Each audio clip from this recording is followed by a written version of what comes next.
What up, boxing family? Welcome back to the King Me Boxing channel, and we will be breaking down all the action that happened this past weekend. And first and foremost, we're going to be discussing what went down in Belfast, Northern Ireland, in which the main card consisted of Michael Conlan versus TJ Doheny. But before we get to that, we could discuss a few fights on the undercard that were quite entertaining. Tyrone McKenna was able to earn a unanimous decision over Jose Felix, who was doing relatively well in the opening rounds, but fatigued and ultimately faded to the point where Tyrone was able to impose himself and thus the unanimous decision. Hot rising prospect Lee McGregor was able to take on and ultimately knock out Vincent Legrand in just the 4th round of their 12th round fight for the EBU European Bantamweight title. McGregor was down in the 2nd round and Legrand was ultimately knocked down in the 4th, and eventually the fight was called.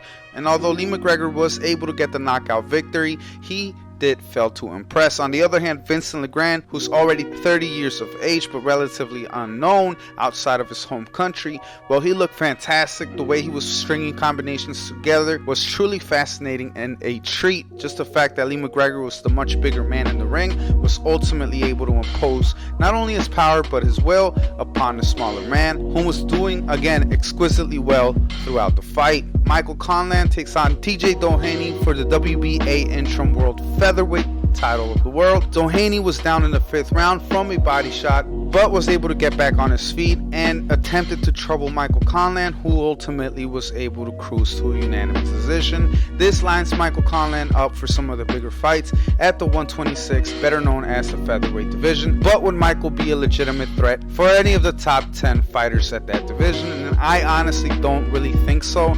I don't think that Michael Conlan is at an elite level. I could be wrong, but I don't think that he beats Emmanuel Navarrete, Kid Galahad, Leo Santa Cruz, but he would definitely make for some really great fights against the likes of Isaac Dogbe, Mauricio Lara, Josh Warrington, Joet Gonzalez, and other fighters of the like. However, that doesn't take away from his market. I mean, he is an Irish fighter and he pulls a considerable fan base. On Saturday the 7th, out of Matchroom Headquarter Gardens in Brentwood, Essex, United Kingdom, Kit Galahad was able to take on James Dickens at the main event. However, Fabio Wortley continues to make waves and earns the BBB of C English heavyweight title by stopping Nick Webb. Also, the always entertaining Alan Babbage was able to put on a show against Mark Burnett, who was ultimately put away in the 5th round of the fight. Also, the Blonde Bomber Bridges was able to get her TKO victory on her way back to the winning column against Beck Connolly in just the 3rd round. Beck had gone down in the 3rd and was ultimately overwhelmed by a barrage of punches. On the main event, Kit Galahad was able to defeat Jazz Dickens in the 11th round and was able to pick up the vacant IBF World Featherweight title, which in itself continues to make the division interesting. Like I stated earlier, there's Michael Conlan in this division now. There's Emmanuel Navarrete, obviously Kit Galahad himself, Leo Santa Cruz, Lee Wood, Jesse Magdaleno, Isaac Dogbe, Mauricio Lara. There's plenty of fighters and warriors that will trade and go to war at 126. So all that's left to do at this point is for them to get matched up, and hopefully we are able to get the best fighting the best.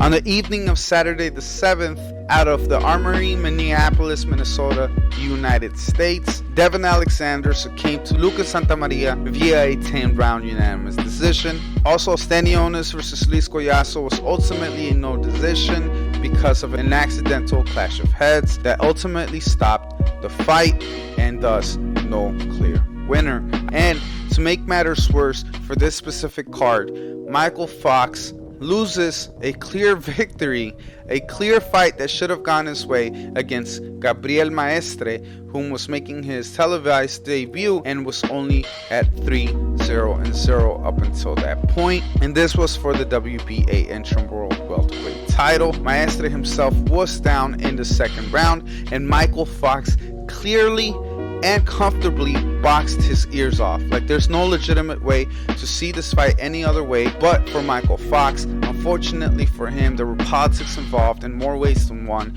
and there's numerous stories out there, numerous channels have covered this, so I'm not going to dabble too much into it, but there is hints of racism from behalf of one of the judges, her name Gloria Martinez Rizzo, who has some outspoken remarks on her Twitter account that surfaced not too long after the fight when people started investigating into the judges, and even the WBA has come out to state that there will be an ongoing investigation in regard to the matter, and I think that it's definitely something to look after. Nevertheless, I wish Mykal Fox the best. Gabriel Maestre, on the other hand, unless he has another 3, 4, 5, 6, 7, 8 years in his repertoire, I really don't see him going anywhere. I don't understand the push behind him. I'd be okay with the rematch. Unfortunately, it's a bittersweet situation for Mykal Fox, who, although took the loss on his record, has won the moral victory. And although that doesn't change the fact of the atrocities that happened this past weekend, I hope that this brings more attention to the corruption in our sanctioning bodies and something actually gets done about it. I know I spoke on a video not too long ago about what the WBC is trying to implement to make these judges a little bit more transparent, and although I think it's a step in the right direction, it's unfortunate that it's only one out of the 4 major sanctioning bodies trying to make that change, trying to establish that difference to where we can verify as to how the judges are scoring these fights and why they are seeing it the way they are, and not just allow these type of situations to happen, because fighters like Mykal Fox deserve a lot more. Nevertheless, guys, thank you all for tuning in. I hope you enjoyed the video. I know it was a quick breakdown through all the fights, but I really thank you all for tuning in. Like always, like, comment, subscribe, and hit that notification bell to stay tuned for the latest drops on the channel. Like always, this is Shay at KMB signing out.